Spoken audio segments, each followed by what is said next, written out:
little puddle over in the far corner. The basement was perfectly dry. I was in there years ago, and of course the elevator is a car elevator. It's still there. How do you turn that All right. We'll call to order the April 20th, 2023 City of Middletown Historic Commission regular meeting to order. James, can we have roll call, please? Roger Daniel. Here. Sam Cornwall. Here. Jamie Lukinas. Here. Matt Dixon. Corey Carter. Here. Andy Brickler. Here. Rachel Rutherford. Here. You have quorum. Second item on the agenda is the meeting minutes from the February 16th, 2023 meeting. Do we have any questions, comments, additions, subtractions from anybody, or a motion? I move to accept. Mr. Matt? Rachel Rutherford. Yes. Were you here? Yeah. Okay. Andy Brickler. Yes. Corey Carter. Yes.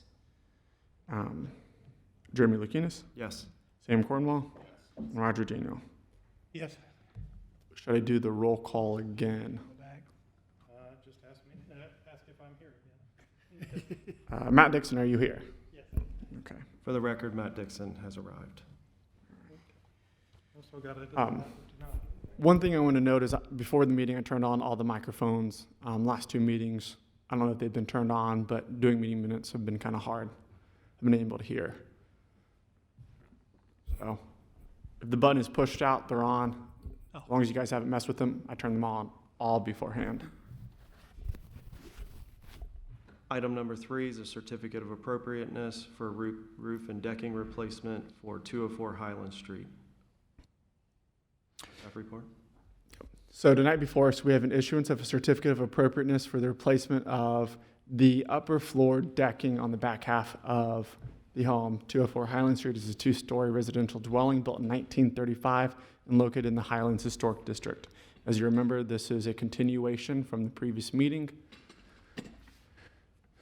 These are just the same slides as before. So the replacement of the rubber decking includes treated pine deck surface, vinyl deck railing, which is the updated portion of it, is included in the staff report, as well as the letter that I sent out, the email that I sent to her that she sent back in our whole entire email conversation. So it seems like the railing is going to continue to be white vinyl that will match a similar style to what there was originally and previously, but I believe the applicant would be open to wood. If I reviewed the email correctly. So when she responded back, she said, I'm trying to see if they can build from wood what the original railing looked like when the house was built. So from my understanding, the applicant would be open to either. She's not here. I did ask her to be here to help provide any clarification. So included in your staff report is what the original railing looked like. Here on your zoning map is where the house is. Do you have any questions? That is my staff report, and the applicant is not here. Is that railing visible from the front? No. And when I drove past the house, I wasn't able to see the current railing really with the trees blooming. I actually spoke with her personally, and she said that she wanted to go with, replicate what was already there. So I did stop. So she's going to stick with the wood? Or She said if she can. if she can? Yes. Okay. That's what I understood as well. So what did we do? Did we table this or deny it last time? I don't remember. Well, if you table it at this point in time, it'll be approved because it'll hit our 60-day threshold. What did we do last time?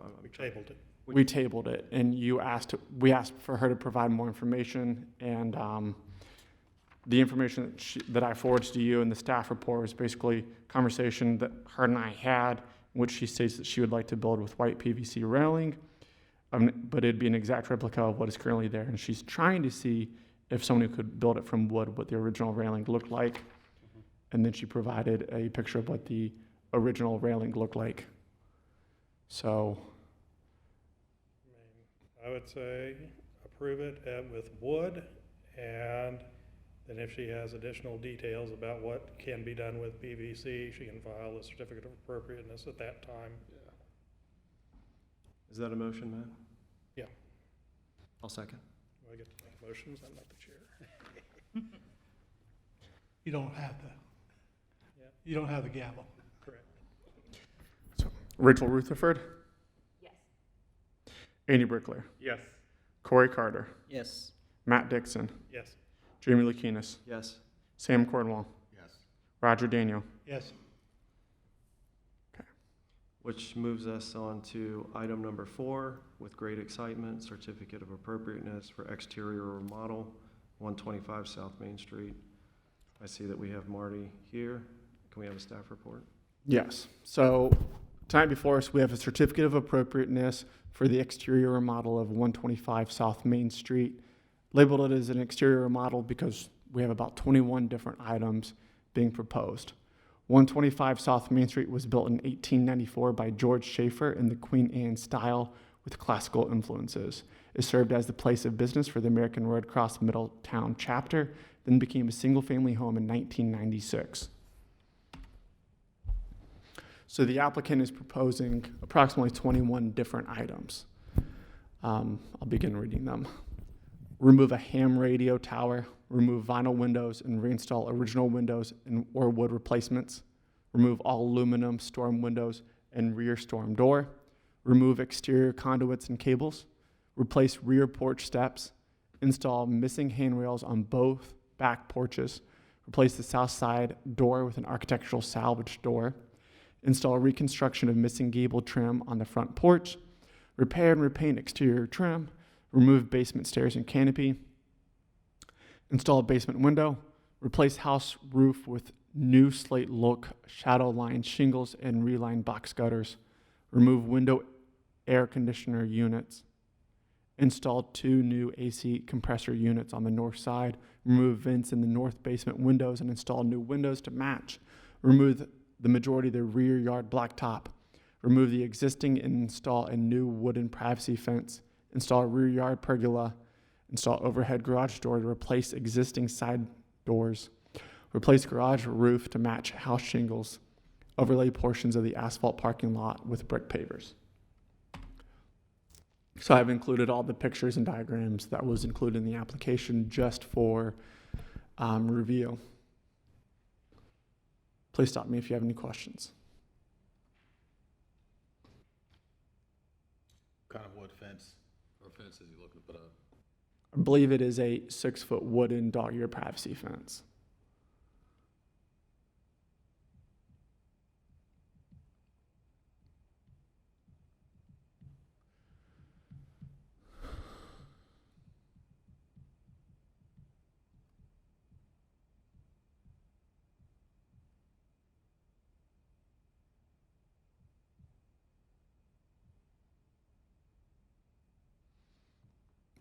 Yeah, to the bottom left is the fence style that they would be proposing.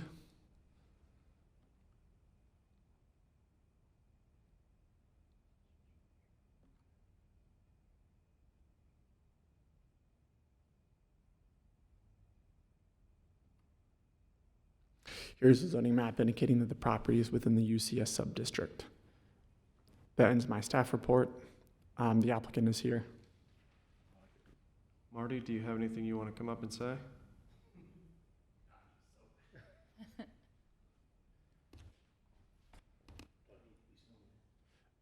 Yes, and I believe Jeremy will swear you in. And if you want me to go back to any of the previous slides, Okay, I can do that for you. to the start. I'm Marty Kohler, 508 South Main Street. Do you state to tell the truth, the whole truth, nothing but the truth? I do. I live at 508 South Main Street. The property I purchased less than a month ago is at 125 South Main.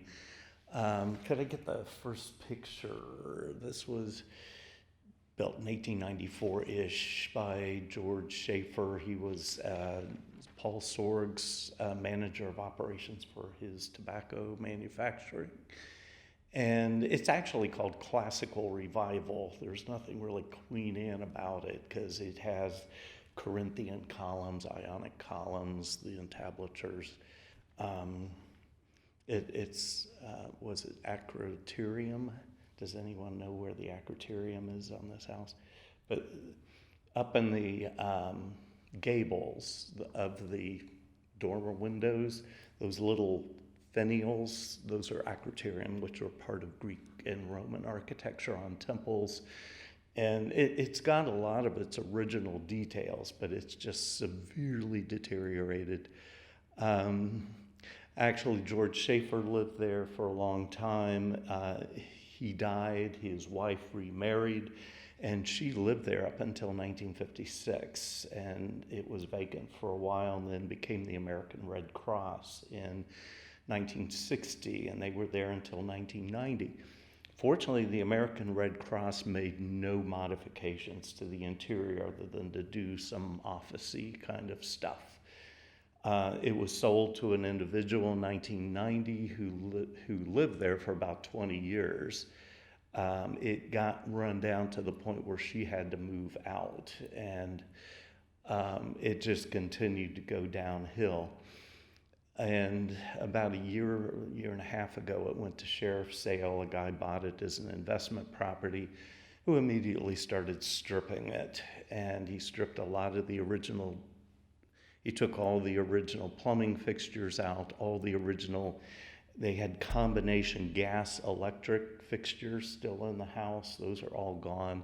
Sold the kitchen cabinets, and the list goes on. And fortunately, the city was aware that he was taking out the stained glass windows, putting in vinyl windows, and stopped that. And I had also noticed that the stained glass windows were gone, and contacted the property owner and said, would you be willing to sell? And initially it was like a flat no, but I really credit the city for their enforcement efforts, that I think it told this investor that this is not the property for me and I need to unload it.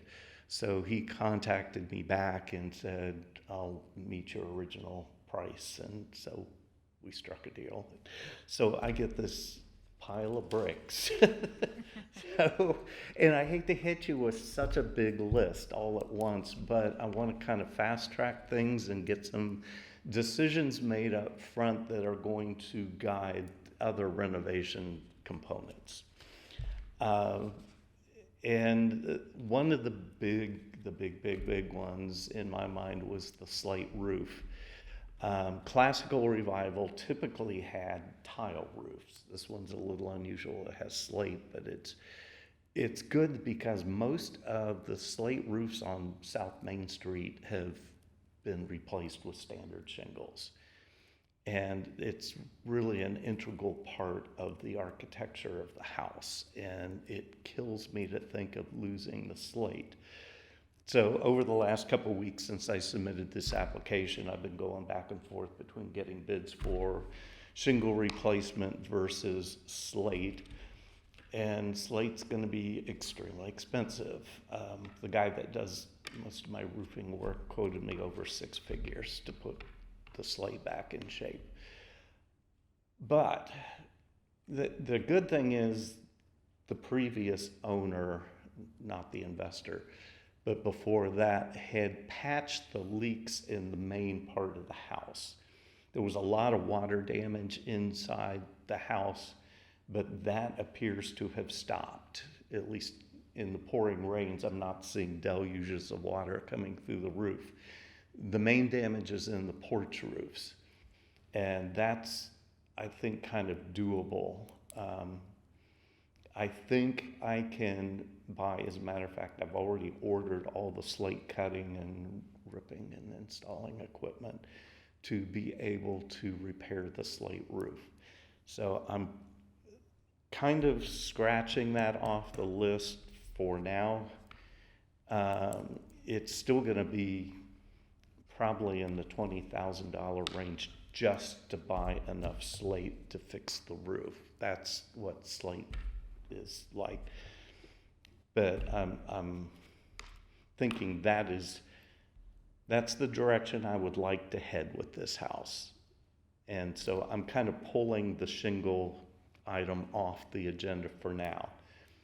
That does relate to item 20 on the list, which says replace garage roof to match house shingles. I don't particularly want to put slate on the garage roof, so I would like permission to put standard shingles on the garage roof for number 20 still. The stained glass windows, fortunately, I was able to retrieve the windows. They had been severely beaten up. There are holes in them, as you can see in the picture. They're going to take some work. And fortunately, I've been taking stained glass classes, several of them at Beauvair Reardon, and so I'm getting good at repairing and building stained glass windows. I can rebuild these windows and reinstall them. The key is going to be the interior of the house. I'm changing from hot water radiator heat to forced air gas. And there are radiators from the third floor to the basement, literally, that need to come down the main staircase. And those particular windows were on the landings of the staircase. I would like to wait until I get all the bathtubs, all the cabinets, everything up and down the staircase that needs to go up and down the staircase done before replacing those vinyl windows that the investor had put in. The investor put in about 12 vinyl windows. I was able to recover most of the sashes. So of the sashes that I've recovered, maybe about 3 or 4 of them had been destroyed, but most of them are totally fixable. And that's a fairly easy thing. I can scrape them down, reglaze, re-rope.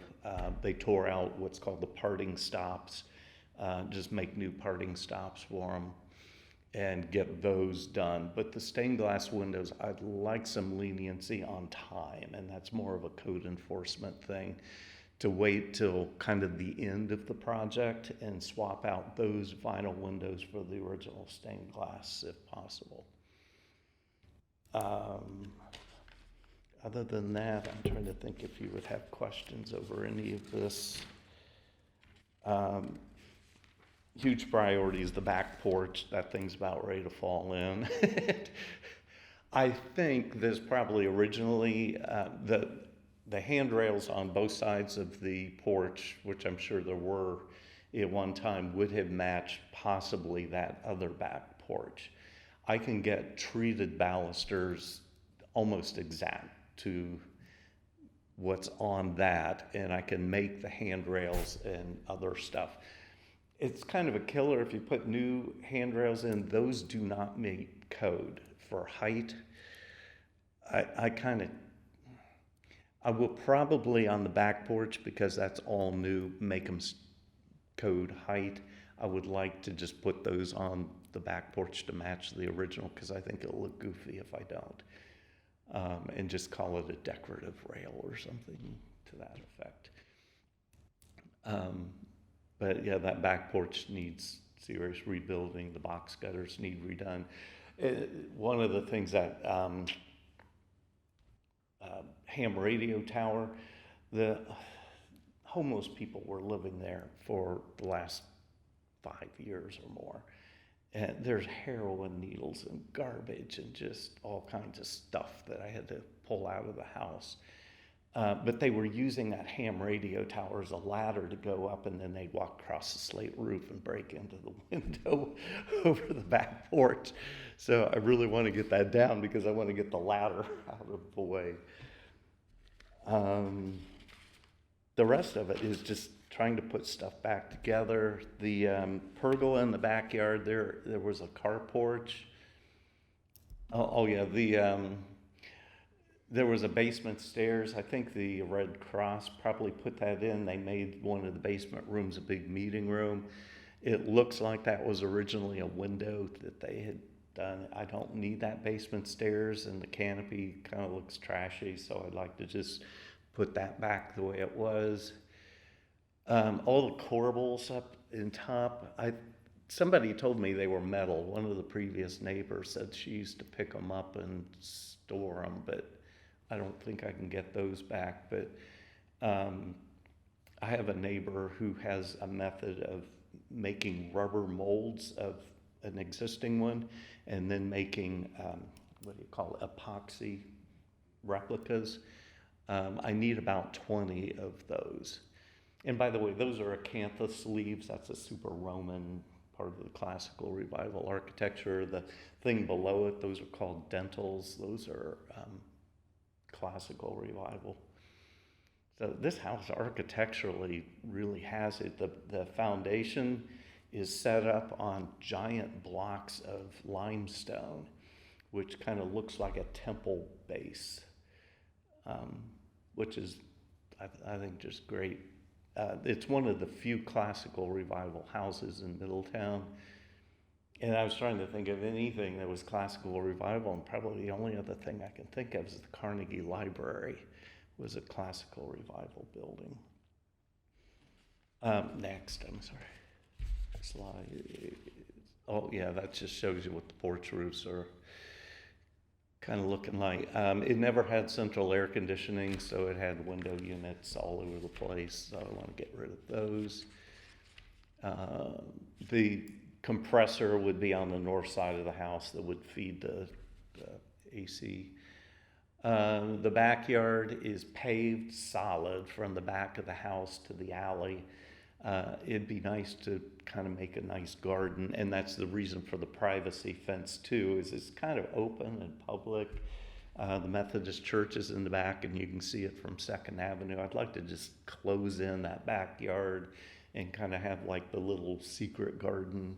It's not a very big yard, but it'd be nice to just really punch that up and do some patio pavers over part of it, have parking over part back by the alley with a rolling gate so you could keep your car secured in the back, and then a little area for lawn in the back. And that's going to happen at the very tail end of the project, because it's nice to be able to drive all the way up to the house in the back. There used to be a carport with a metal canopy over it. The metal canopy's gone, but those posts are solid as a rock, and they're going to be a pain to get rid of. And I thought, well, rather than get rid of, why not just box them in and make a garden structure out of it? So that's the style I had in mind. Also, the fence that I had in mind, it's in the backyard. It's going to be seen from 2nd Avenue, but there's a vacant lot between this house and 2nd Avenue. Next slide, I guess. Yeah, there's some ratty trees that grew up.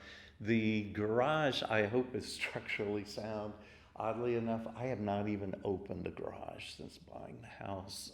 Somebody told me it's stacked full of garbage, but it seems structurally sound. So I'd like to put an overhead door on the back and then paint it to match the house and all that trim.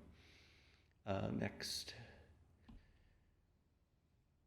Yeah, up by the house, I've done a lot of pavers, but it seems like they really are more stable if you put them over a hard surface. So I was thinking about just leaving asphalt and then overlay it with decorative brick for a patio right up next to the house. That's a sample of the shingles of the Methodist church, which is immediately behind. The Methodist church had a slate roof years ago and got permission. I think they got permission to remove the slate roof and put those shingles on, which it doesn't really look like slate, but it's better than just your standard shingle.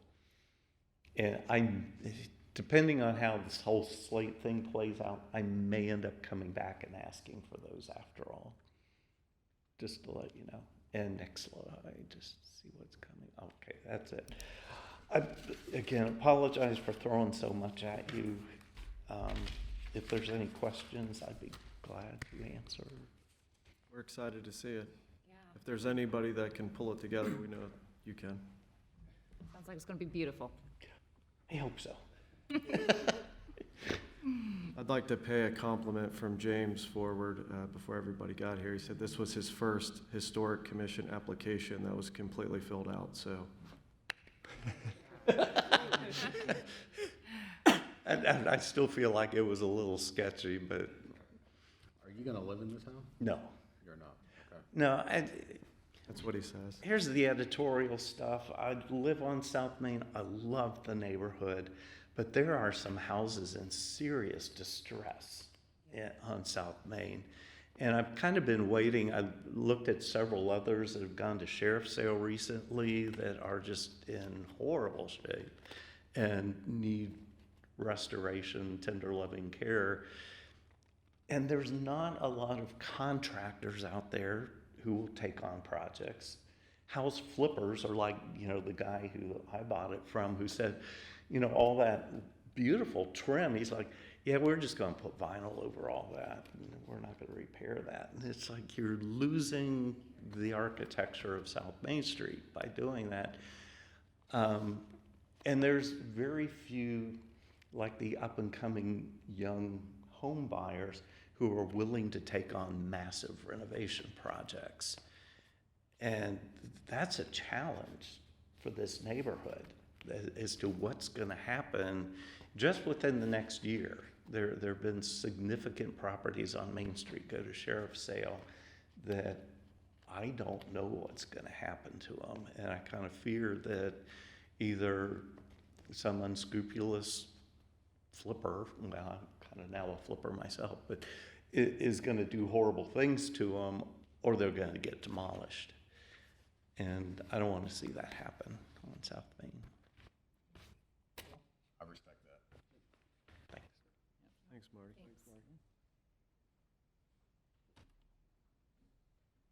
Any discussion amongst the board? Questions?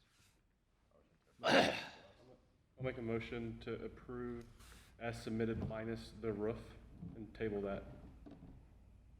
Well, we can't. Oh, he's not Really tabling, table. deny it, sir. Yeah, without approval of the roof. Thank you. I mean, I'd go ahead, I'd say go ahead and approve it with either the singles or the slate. Okay. And just, I think we all know that he's going to make the best attempt to get whichever one is closest to the original. So I think we can just approve it as submitted. What about the timeline? So from the time you approve the certificate of appropriateness, he has 1 full year to begin To begin, or? working on any of those projects. So as long as he continues to, let's say for example, the roof, if he starts in 364 days, as long as he starts on the roof by then and continues to make forward progress, then the certificate of appropriateness would stand. But if he waited until 366 days, then he'd have to come back Progress on the entire project or No. progress on individual items? on the individual items. Do we have any leeway to increase some of that? That would be completely up to you. I mean, this is probably the most items you've ever had on an application. Well, some of them There was like actually him don't bringing need your the, approval. Radiators downstairs. If that took him 13 months, what are we gonna do? Well, it just takes 1 full year he has 1 full year to begin to start on the project. Right, not each item has to be started in the first year. One item can be started. Is that how you're saying it? No, he would need to start on all the items. But out of the 21, I think there's like 4 or 5 of them that actually don't need your approval, like removing the air conditioning units, we're fixing the conduit, fixing some of that stuff. That's not something the Historic Commission would approve. That would be something that I could approve, or he doesn't really need our approval. Right. Marty, loosen a couple bolts on your on a radiator, and then I think it works. Time is not an issue for me. I fully intend to have this project done within a year. Okay. Start to finish. you're providing all the labor. Pardon? You're providing all the labor. No, I'll be hiring out. Okay. We have two motions on the floor. I'll remove my motion. Okay. And I'll second Matthews. What was your motion again? Approve as submitted, but with the option to retain the slate roof. Would you like me to read roll?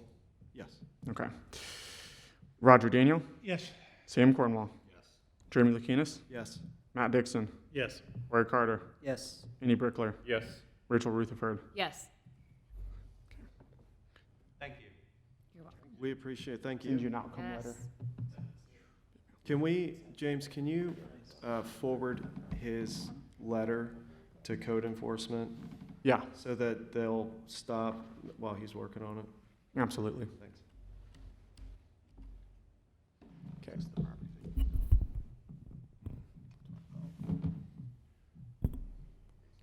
All right, do we have any new old business? Primarily the two new businesses, or the only new business that we have is scheduling public outreach for the historic preservation plan.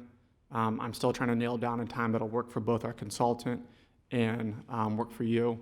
Last meeting, we talked about having it at the same time as historic commission meeting. I wanted to see what other dates and times you would be available throughout the week, where we would be able to kind of schedule it within a reasonable amount of time for me to do a public notice, send out letters, reach out to our stakeholders. So can I kind of get I guess, gauge the temperature on what days of the week work best for you? Because if our consultant can't meet next month at the next historic commission meeting, and that would push us back to June and through our whole entire timeline back We- 2 months. And we need that plan, so I'm open. I mean, yeah, if you give me enough time, Fridays are best for me.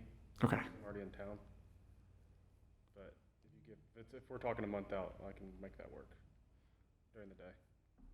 Well, I'm hoping to try to get it after typical work hours so we can, because this is ideally for key stakeholders, but this will be open to the public. So anybody who would like to come is more than welcome to come, make contributions. So If it's after hours, I can make anything work then. do you guys have a recommended time frame? Anytime after 5, anytime after 6? 6, okay. Any day of the week that's preferable, I've heard a Friday. No, I'll take that off. That was for like during business hours. Oh, okay. I can make any day of the week work for me. I'm a mess. I'll either make it or not. Don't. So it I kind of, may have a problem in that I got some back surgery on June the 7th, so we'll see. all right, I'll be there though if I can. okay. We'll make it work. Okay, sounds Send some good. dates. And then the additional one is, the last thing I have is Art Central Foundation. I've been reaching out to them, sent them another follow-up letter. For whatever reason, the green card's not coming back. And then I went to their building and I posted it. I've yet to hear back. So I'm not sure if people are pulling off the posting, but I have not been able to get a hold of them. So I'm hoping that you have their contact information. I can reach out to them, or I'm just gonna, since they are a community anchor, I don't want to start a zoning violation process on them for Do they have, not following do through. they have a public phone number or website or anything? I've reached out. They have like an automated, like I can type in my email address and say, please fill out a COA, but that I don't know who that goes to. But I've actually sent them multiple formal letters, and I've posted their building multiple times. So not yet heard back. And I don't know if painting some bricks would be worth a zoning violation of $150 right off the bat. So I'm trying to, plus they're a community anchor, I've been trying to reach a hold of them. So Matt, I'm not sure, I know you and I have talked about this. If you have anybody, any contacts, that'd be greatly appreciated. Or if you don't, if any of you guys do, otherwise I'm just gonna have to keep. Yeah, it's Sue Whitman. I'll have to see. I'm sure somebody's got a contact number somewhere.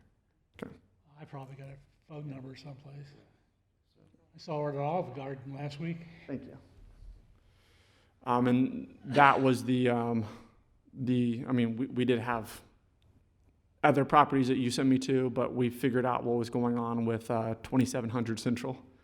So that's all clear and fixed. And then those are the only 2 other properties. So if you guys have any other properties, please let me know. I'll forward them to code enforcement. And then I'll be reaching out back to you with a more confirmed and concrete timeline for historic preservation public outreach. I'm hoping to have it here in the city council chambers. And ideally, our consultant will come, we'll pass out copies of the outline, have some on hand, and I'll email them out, as well as we'll do a short presentation, kind of give an understanding of what they're trying to target, what they're trying to cover in the historic preservation plan, and then just receive any feedback. So I've considered even doing a like an online survey. You guys have any thoughts on that?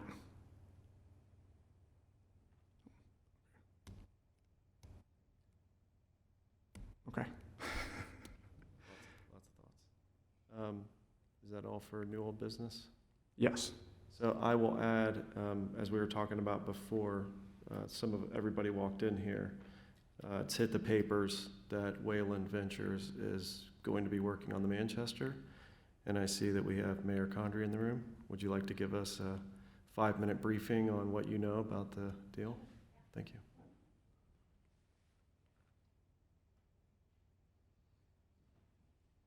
Would you like to swear me in? Name and address for the record. Cole Condrey, 1407 Wren Street. Do you swear to tell the truth, the whole truth, nothing but the truth? I do. So I'm glad you brought it up because I was going to. Today's paper, I believe the local section had the positive outcome of Tuesday evening. We had on the motion agenda a partnership with Wayland Ventures, which is the group I talked to you guys about earlier. So the partnership basically is that Wayland Ventures has sole authority to do due diligence on the Manchester, Snyder, First Financial. I always get is it financial or national? National. First National. The Swallens lot, and then the 2 Smith Park lots as they're referenced. And so this is over a long period of time, but the way that it's going to work is the city still owns all these properties. Unlike in the past, a lot of these deals have been given for $1. In this case, that's not happening.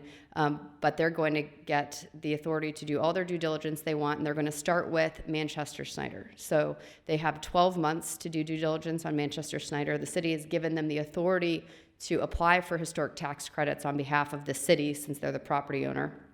And then once the 12-month period is done, they're expected to provide a plan proposal to the city. And James, you can correct me if I'm wrong on any of this if you know more, but this is how I read it and believe it. And so within the 12 months, they'll produce to the city a plan proposal for what they want to do, if they can do anything. They have very strong belief that they can at this point. So they'll, within the 12-month period, give us that proposal. And then the next 6 months after that, we'll be finding the funding in order to execute the project, and within 18 months, actually start on it. And then from that 12-month marker is when another 12 months starts, and they'll be doing that with the First National. And then I think actually First National and Swallens are in the same cycle. Don't quote me on that. Swallens and the other Smith Park lots may be in the 3rd cycle. I can't remember which one is in the second. I know for sure First National is. And then they'll be looking at the Swallens and the other lots. So the city has agreed not to actively promote the sale of these properties in the meantime. And I don't know if you have looked up Wayland Ventures and what they have accomplished in other cities, but I highly recommend looking at their website. It's Weyland is how you spell it. You can see they've done a lot in Louisville with historic preservation. They're in Dayton with the motor coach building and some others. So lots of really good stuff. I'm really excited. I feel like they have a proven track record. They also have stated that they're not looking for funds from the city. I mean, which is very exciting. They know how to go after the money. They know how to find it. They know how to make it happen, if it can happen.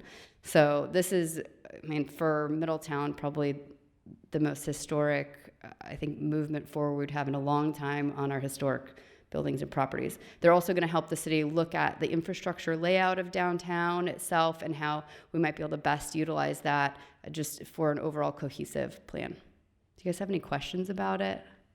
I know the paper today kind of lumped it in with the East End development. I found it a little bit confusing because we are not issuing $8 million bonds on the downtown. So if you read it that way, you weren't the only one who thought that was a little weird. The $8 million Couldn't bonds. tell where the 8 million was gonna go. Yeah, that's for the sports entertainment complex on the East End. So there's no financial commitments from the city on the Wayland aspect of things. James, does that all sound about right? Very well said. Cool. Well, this is exciting, and I look forward to you guys at some point. I'm sure you'll meet Wayland. I hope they'll be able to come to Historic Commission in some fashion. That would be great. Maybe after they've done a little due diligence, and you guys can have a discussion with them. But also the proposed use of what they believe Manchester Snyder may be is part residential, part boutique hotel. They believe the second floor of Snyder. This is per their RFQ packet.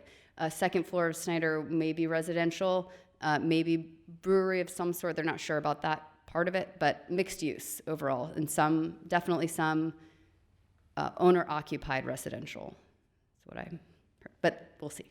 So, exciting. One question. Yeah. Do you know, because or James, one of you guys know, I know the the historical tax credits was kind of in limbo there for a while. They expired, They did right? expire, Yep. So we're starting that over. Okay. Yeah. Anything else? Thanks, guys. Thank you. And for the new members of the commission, this is an important, thing to kind of come to fruition, because us and the people before us, Marty included, have been a doorstop to demolition. The city's been trying to take this building down forever, and we've all kind of been doorstops using every method we could to save the building. And to have somebody potentially actually able to do it is pretty monumental. So, cool. Thank you. That will bring us to adjournment. Motion to adjourn. Motion. All in favor, say aye. Aye. Never had tax credits. Yeah, I've heard of some of their work. They've Yeah. good track record. Yeah, like go up to Dayton and just look at any of their buildings up close, and they just do. If that's what we get, Step in the right direction. yeah, that'll be a step in the right direction. Yeah, that thing's been falling down forever. I understand the Oaks Church across from where Marty is. I can't find a price or anything. I saw the sign. But I don't know.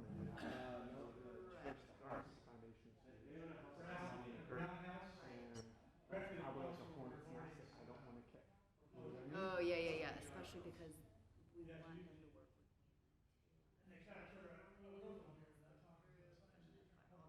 Right. So as nicely as I can say, Yeah. please. Yeah. Come here. I mean, I hope Well, the thing is, what's real weird is that, this is still recording, but what's real weird is that, so when you send certified mail, you always get the green card back. I'm not getting the green card back. So I'm not sure if that means somebody's refusing to sign or what. I've never had this happen except with them. Oh, really? Even with like the most angriest people I've had, where I've sent out zoning violations, even then I get a card back. Huh. So I'm not sure what's going on. I'm not sure if it's just because it's going to a PO box and it's just like sitting. Right. The other thing is the mural across the street, it's a state building. We own that. What? We own. Apparently, we own the mural. What? Yeah. Cincinnati State Mural? I was told that we own the mural on the Cincinnati State Building. So it's put in by. It was donated to the city, and we Oh, own it. gosh. And they're like, well, we're not going to fix this. We don't own this. The Yeah. Historic Commission approved it. We didn't really want to approve it. There's a lot The of debate Perry about it. Thatcher mural, right? Yeah, there's Yeah. a lot of debate about it.